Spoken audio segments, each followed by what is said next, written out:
হরে কৃষ্ণ।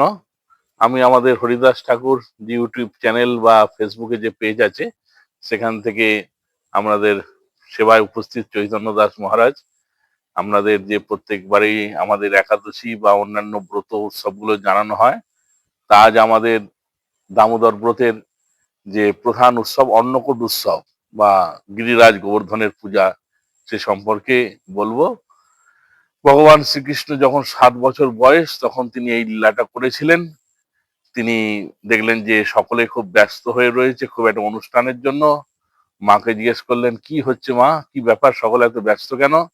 তখন বললেন যে আজকে আমাদের ইন্দ্র পূজার আয়োজন।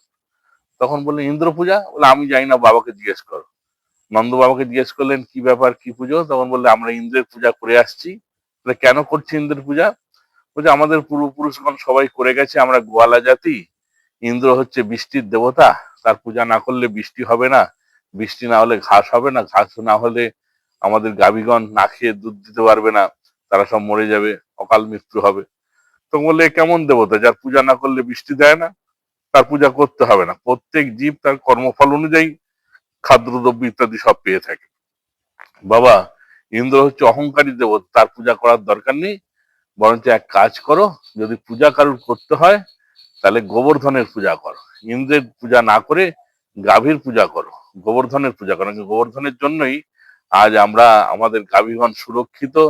তারা সমস্ত গিরিরাজ গোবর্ধনের পাদদেশে গোচারণ ক্ষেত্রে সেখানে তারা গোচারণ করে বেড়ায়, সেখানে তারা ঘাস টাস ইত্যাদি খায়, তারা আনন্দে থাকে, উৎসব করে। তাই সেই গিরিরাজ আমাদেরকে জল দিচ্ছে, স্বচ্ছ জল, ফল দিচ্ছে, ফুল দিচ্ছে, ঘাস দিচ্ছে, যেখানে গাভীগণ চড়ে বেড়াচ্ছে। সুতরাং পূজা যদি করতে হয় গোবর্ধনের পূজা করো। তখন বললেন যে, না, গোবর্ধনের পূজা আমরা না অন্যদিন করবো বাবা, কিন্তু আজকে ইন্দ্রের পূজাটা করে নি, নাহলে ইন্দ্র রুষ্ট হবে। বলছি, ইন্দ্র রুষ্ট হয় হোক, আর অন্যদিন নয়, আজকেই ভালো দিন আছে, আজকেই গোবর্ধনের পূজা করো। মানে ভগবানের ইচ্ছা যে ইন্দ্র নিজেকে ভেবেছে যে আমি সর্বেশ্বরেশ্বর, আমার উপরে কেউ নেই, আমি যা করব তাই হবে। তো ভগবান তো তিনি তো সর্বেশ্বরেশ্বর, ব্রজেন্দ্র নন্দন, তিনি সবাইকে দেখানোর জন্য, ইন্দ্রের অভিমান অহংকার চূর্ণ করার জন্য তিনি তার পূজা বন্ধ করে গোবর্ধনের পূজা প্রচলন করতে চান। সেই জন্য বলেন, না অন্যদিন না, আজকেই ইন্দ্রের পূজার জন্য যে আয়োজন করা হয়েছে সেই দিয়েই গোবর্ধনের পূজা করা হোক। তা সুতরাং সেটা নিয়ে তারা প্রথমে মানছিলেন না, তো ভগবান তো তিনি, তার কথা সকলেই মানতে বাধ্য। তাই জন্য বললেন যে আজকে সবাই মিলে আমরা চলো গোবর্ধনের পূজা করব। তা সেখানে নিয়ে গেলেন, গোবর্ধনের পাদদেশে গিয়ে সেখানে গোবর্ধনের জন্য হোম যজ্ঞ ইত্যাদি করে গোবর্ধনকে সন্তুষ্ট করলেন। আর ভগবান দেখলেন যে এদেরকে যদি একটু না দেখায় কিছু ভগবানের ভগবত্তা, তাহলে এরা বুঝতে পারবে না। তাই জন্য ভগবান নিজেই গিরিরাজ গোবর্ধনের রূপ ধারণ করে সেখানে দর্শন দিলেন। দর্শন দিয়ে বললো, আমি গিরিরাজ গোবর্ধন বলছি, শঙ্খ চক্র গদা পদ্ম নিয়ে ধারণ করে সবাইকে দর্শন দিয়ে বললেন, এই দেখো, তোমাদের পূজাতে আমি খুব সন্তুষ্ট হয়েছি, আমি এতদিন ধরে ব্রজে আছি, কেউ আমাকে জানতে পারিনি, আজকে তোমাদের পূজাতে আমি খুব সন্তুষ্ট হয়েছি, তোমরা আমার রূপ দর্শন করো। সাক্ষাতে গিরিরাজ তার রূপ দর্শন করালেন, চতুর্ভুজ শঙ্খ চক্র গদা পদ্ম নিয়ে। গিরিরাজ বললেন, আমি তোমাদের পূজাতে খুব সন্তুষ্ট হয়েছি, তোমরা খাদ্যদ্রব্য যজ্ঞের মধ্যে আহুতি না দিয়ে আমাকে দাও। ভগবান হাঁ করলেন, আর সমস্ত যে যা সব উপকরণ এনেছিল, লুচি পুরি হালুয়া মিষ্টি টিষ্টি সব ভগবান খেয়ে নিলেন, সবার সকলের চোখের সামনে ভগবান সেগুলো গ্রহণ করলেন।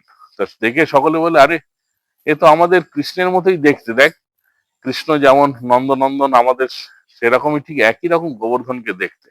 তা দেখে তারা খুব আশ্চর্য হলেন। তখন বলছে যে কৃষ্ণ তো আমাদের সাথেই আছে, কৃষ্ণ তো আমাদের সাথেই নিজেই পুজো করছে। ভগবান তিনি একদিকে পূজা করছেন, আবার ভগবান একদিকে নিজেই পূজা গ্রহণ করছেন, তিনি দুদিকেই লীলা করছেন। তখন ভগবান তার পূজা পেয়ে খুব সন্তুষ্ট হলো, ব্রজবাসীদের আশীর্বাদ করলে, হে ব্রজবাসীগণ, তোমরা সুরক্ষিত থাকবে, আমি তোমাদের সমস্ত অবস্থায় রক্ষা করব। তো ভগবান শ্রীকৃষ্ণ বললো, এবার পূজা হয়ে গেছে, এবার চলো আমরা সকলে মিলে গিরিরাজ গোবর্ধনকে পরিক্রমা করি। 21 কিলোমিটার 7 ক্রোশ গিরিরাজ গোবর্ধনকে ভগবান নিজে সমস্ত গাভী টাভি সবাইকে নিয়ে, বন্ধু বান্ধব সখা সখী রাধারানী সকলকে নিয়ে পরিক্রমা করলেন, খুব আনন্দ উৎসবে মেতে রইলেন। এটা হয়েছিল আশ্বিন মাসের শুক্লপক্ষের প্রতিপদ তিথিতে। আর দ্বিতীয়াতে যে প্রচন্ড ঝড় বৃষ্টি আরম্ভ হতে হলো, তৃতীয়াতে ভগবান ওদের ধারণ করলেন। 7 দিন গিরিরাজ গোবর্ধন ধারণ করে ইন্দ্র যে ভেবেছিল যে আমার পুজো ওরা বন্ধ করেছে, আমি সমস্ত ব্রজমণ্ডলকে একদম ধূলিসাৎ করে দেবো। কিন্তু তার যত মেঘ ছিল, সম্বর্তক ইত্যাদি যে প্রলয়ের সময় যে মেঘগুলো থাকে, তা দিয়েও ইন্দ্র চেষ্টা করে ভাসাতে পারলো না। ভগবান এক হাতে তার নিজের বাম আঙুলের সব থেকে কনিষ্ঠ আঙুল করে আঙুলের মধ্যে 7 দিন 7 রাত্র ধরে গিরিরাজ গোবর্ধনকে ধারণ করে আনন্দ উৎসবে মেতেছিলেন। আর ওদিকে ইন্দ্রের সমস্ত ক্ষমতা চূর্ণ হতে পরে উনি বুঝতে পারলেন এই কৃষ্ণ স্বয়ং ভগবান। তখন এসে তার কাছে ক্ষমা চেয়ে, তার কাছে অনেক ক্ষমা টমা চেয়ে অনেকভাবে ইয়ে করলেন।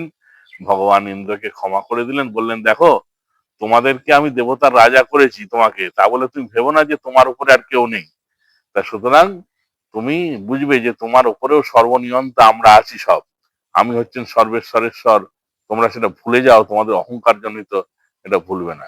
এই বলে ভগবান ইন্দ্রকে কৃপা করলেন, আশীর্বাদ করলেন। আর ইন্দ্রের এই লীলাতে ভগবানের আনন্দ হয়েছিল কেন? না, 7 দিন 7 রাত্রি ধরে তিনি সমস্ত ব্রজবাসী, রাধারানী, গোপীদেরকে একসাথে নিয়েছিলেন। আমাদের যে জীবনেরও 7 দিন সময়, সোম থেকে রবি, এই যে 7 দিন, আমাদের জীবনের এই 7 দিনের মধ্যে আমরা জন্মাই এবং মৃত্যু মুখে পতিত হই। এই 7 দিন ভগবান দেখাচ্ছেন যে সমস্ত ব্রজবাসীদেরকে নিয়ে একসাথে আনন্দ উৎসবে মেতেছিলেন। তাই জন্য আমরা আমাদের জীবনের প্রত্যেকটা দিন যেন ভগবানকে নিয়ে মেতে থাকতে পারি, ভগবান এই শিক্ষাই দিলেন। আমাদের এই দামোদর ব্রতের কার্তিক মাসে এই অন্নকূট মহোৎসব এটা বিশেষ প্রসিদ্ধ। সেইভাবে পরবর্তীকালে মাধবেন্দ্রপুরী তিনি অন্নকূট উৎসব করেছিলেন। অন্নের কূট মানে পাহাড়, অন্নের পাহাড় মতো করে ভগবানকে সেবা দিয়েছিলেন। সেখানে গোবিন্দ দেব তিনি মাধবেন্দ্রপুরীর হাতে সেবা গ্রহণ করেছিলেন, তাকে প্রতিষ্ঠা করেছিলেন গিরিরাজের ওপরে। এইভাবে সেই অন্নকূট উৎসব মাধবেন্দ্রপুরী করাতে আমাদের যেহেতু গৌরীয় আচার্য তিনি, সেই মাধবেন্দ্রপুরীর শিষ্য ঈশ্বরপুরী, আর ঈশ্বরপুরীর শিষ্য স্বয়ং ভগবান শ্রী চৈতন্য মহাপ্রভু। সেই পরম্পরায় আমরা গৌরীয় বৈষ্ণবগণ এই অন্নকূট উৎসব খুব মনের আনন্দে করে থাকি। ভগবান তিনি সকলকে রক্ষা করুন, এই দামোদর ব্রতে সকলে ভগবানের কৃপা লাভ করুন। এইভাবে আমরা এখানে আজকে আমাদের সেই গোবর্ধন পূজার উৎসব আমরা সকলে ভালো করে পালন করি। নিতাই গৌর সীতানাথ আনন্দে।